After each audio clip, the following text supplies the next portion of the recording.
Got to talk about Trey Lance, though. He's the news of the day.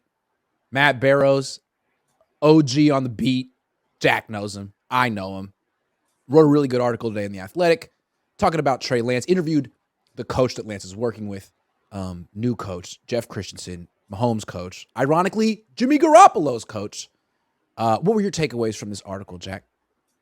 It's all positive. You know, the first time you see a quarterback coach talk about somebody that's worked with in a negative light, that's going to be the first time you've seen that, because they're not going to go on there and say, yeah, I worked with this guy for 2 months and he still sucks. That's not going to happen. He said he used to suck, but I coached him, right? He's like, man, it took me 4 days to figure out what the hell he was doing, man. And his arm was like in pain.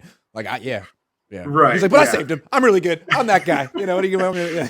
Yeah. But the cool part about it, the good part is that what Christensen said in terms of the upgrades that he sees from Trey Lance matches what we've heard from the team itself. Kyle Shanahan has talked about this just last week. I think it was during the Dwight Clark event. He talked about Lance being as good as he's been since the 49ers had him.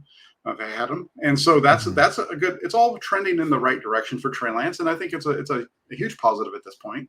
We'll see how it goes moving forward.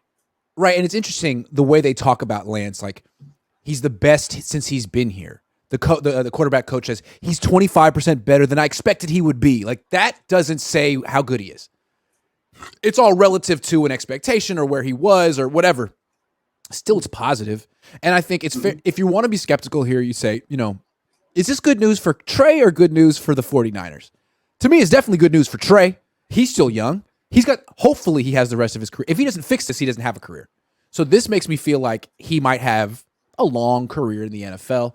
From the Niners' perspective, well, we wasted 2 years of your rookie deal, and we're running out of time. And if you just started with this quarterback coach, I mean, it's not going to be ingrained. Like, now, it could take 3 years. It took Aaron Rodgers 3 years on the bench with Mike McCarthy, and he's like the most talented thrower of a football in the history of Homo sapiens. Unless there were some guys slinging it back in the day that we don't know about. I'm just saying, since a pigskin was invented, that's the dude. And it took him like 3 years to learn exactly what he's doing. So this might take Trey Lance a while before he masters it, if he masters it. And the Niners don't have that kind of time. That being said, it's better than nothing. No, it's definitely it's a huge positive. The only if you're it's a huge positive that he is doing well. That's what you're hoping for at this point of the year. It's much better that you're hearing positive reports than negative reports.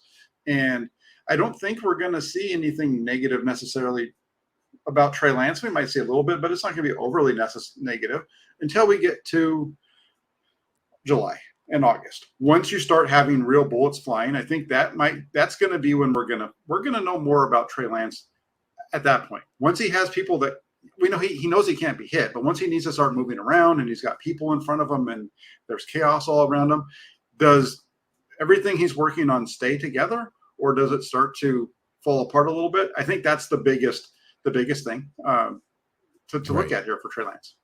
No doubt. But I think also the big takeaway from this article was the arm fatigue thing. Yes. It was so interesting too. Is like, it was reported last year by Mike Silver. Credit to Mike Silver. And then a lot of people, including me, were like, I didn't know about it. I didn't see this. I was there. What are you talking about? And then we asked the Niners and they were like, yeah, I don't know, man. I don't really know what you're talking about. And then now they're like, oh yeah, like there was arm fatigue. But don't worry about it. He fixed it. And it's not an issue anymore. It's like, okay, well, you told us it wasn't an issue last year.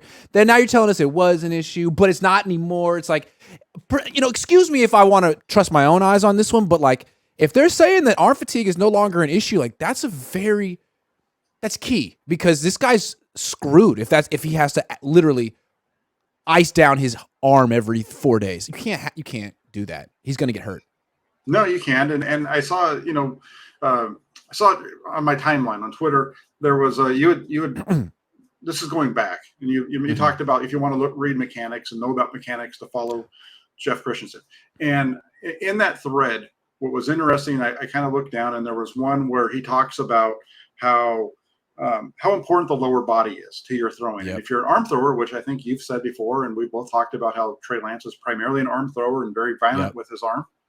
If he has been able to get more of that is coming from his legs, correct, that's going to help with the accuracy, because there's not as much effort going into the throw. And so, it's all your arm shouldn't be there for power. It should be there for accuracy and guidance and all that stuff. Yep. Yeah. And he's right on that. Your power as a quarterback comes from your legs, and then you got to have a strong arm. Your wrist flick. Yeah. Well, that's really where the spiral comes from. You've got to get that.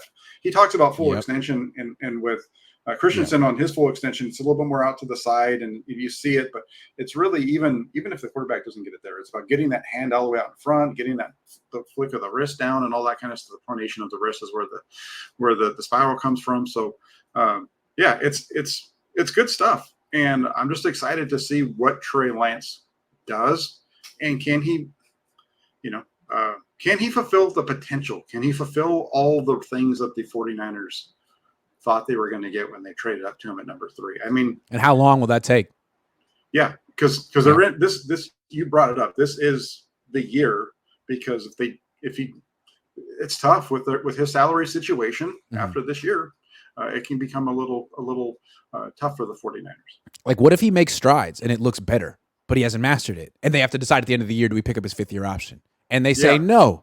I mean, because it's like, it's such a hard thing. It's easy to say no, let him go. Like, okay, but what if he is just like by the time he's 25, he masters it, and you're like, damn, we were just impatient. But we held on to him for so long, but ultimately we weren't patient enough. Like, then you really kick yourself. So I feel like they're kind of like in a paralysis by analysis situation. Like, what do we do? It's a really tough. You were talking with Jose a couple days ago. I didn't see the show. I responded to you on another, over on Twitter. But in terms of, like, if he comes out and he has let's say he comes out this season and he's the starting. He wants a starting quarterback job, and he plays terrific. And they win. And they win. And let's say they go all the way. But they lose in the playoffs. Yeah, let's say they to the Cowboys. Just to make it easy. Let's say they lose the NFC Championship game to the Cowboys. Yeah. Do you then pick up his 5th-year option and then say, which is going to be $22 million in 2025? Or do you say Brock would have won and Brock's coming back? It's a tough one. It's the Jimmy Garoppolo mistake, right? Exactly. Because you're rewarding. Because I don't think it's going to be tough. I think if you let this whole thing run out and then you get to the point after 2024 where you haven't picked up his 5th-year option, now you're in a really tough situation, because then at that point he's going to be even more to keep him from going to another team. So this is a big year. Same thing could happen with Darnold too. You talk about the Jimmy Garoppolo mistake. Say Darnold plays, wins, goes to the playoffs, loses. All of a sudden, are you going to give him an extension because? Yes. Because he turned his career around and he played well for a month or 2 or 3. Come on. That's the same thing. No, absolutely. Yeah. It's both those guys fall into that same category. Mm-hmm. Nico says, hey, Grant, thanks for reminding Kyle that quarterback mechanics should be a concern for a head coach instead of just making sure the ball is going to the right spot. Yeah, what I don't understand is, like, how did it take, like, you draft a quarterback needs a mechanical overhaul. You acknowledge that, like, you don't really have what it takes to do that, but you can outsource that. How did it take you until the 3rd offseason to find the right coach? How did that happen? Why were the last 2 years thrown away? I guess injuries were part of it, but from what we're hearing, like, the 3D QB guys just weren't getting results with Trey for whatever reason, and now he's bought in with Jeff Christensen. Like, man, this should have been happened. Like, what? To me, I don't know. You got to remember, he came in for rookie minicamp. There were some things that they felt like he needed to improve on. He went away from the team. He went out to work. It wasn't with the 3DB guys. It was with the other guys that he'd worked Quincy with. Avery, right? Yeah, Quincy Avery and Sean McAvoy. That's who he worked with. Mm-hmm. They came back, and according to the 49ers, they felt like he was really good. They really liked what they saw of him in training camp, right? But then think about it. What caused his mechanics to get if it's a mechanical problem? It's the finger that happened at the end of training camp. The final preseason game. Right? I mean, it messed everything up. That's what Shanahan talked about the other day. Probably created a bunch of bad habits. Because once you overcompensate for one thing, all of a sudden, God knows what happens to your kinetic chain there. Yeah, according to what he said, it sounded like it was still bothering him last year. So, maybe this is him getting back to where he was when he went in for his rookie season, and and we'll see. And keep in mind, like, Trey Lance has always had messed up mechanics. He's always needed to do this. But he still found a way to complete 66% of his throws. Like, yes, he was on a stacked team, but, like, he's on a stacked team now. Like, the whole idea is, like, he was a game manager in college who ran Like, he should be able to do that too. He should be able to hit the checkdowns. He should be able to hit the slants and the screens because he did that in college. I mean, his passing chart showed that he was a little spotty down the field, but that hasn't been the issue on the Niners. The issue has been the layups. I don't think that was as big of an issue for him in college. Otherwise, you can't complete 66% of your throws on any level if you can't hit a screen, if you can't hit layups. So he did it. I mean, he should be able to do it now on a really good team if he's healthy, but he's just another one of a million quarterbacks in this team who hasn't been able to stay healthy. So he has a lot to prove there too. Or the Niners have a lot to prove there. Yeah, and we'll see how that goes. You know, a lot of the discussion around Trey Lance has been the potential and the possibility that he can take this team further than Brock Purdy, and that's why a lot of people want to see what he can do. And we'll see. He's going to show us one way or another. I think he'll give us a good idea of that during OTAs, minicamp, training camp, and all that kind of stuff. So we'll see where this plays out for Trey Lance. You know, in terms of the completion percentage and all that kind of stuff, and you know, and changing your mechanics at this time in the game, we'll see if he can do it. And we'll see if he can, like I said, we'll see if he can make it stick once the live bullets fly. Because that's, you know, going back to the Kyle Shanahan has talked about that in the past, saying that it's something that, you know, you kind of are who you are at the age of 23. And so it'll be interesting to see here what happens with Trey Lance.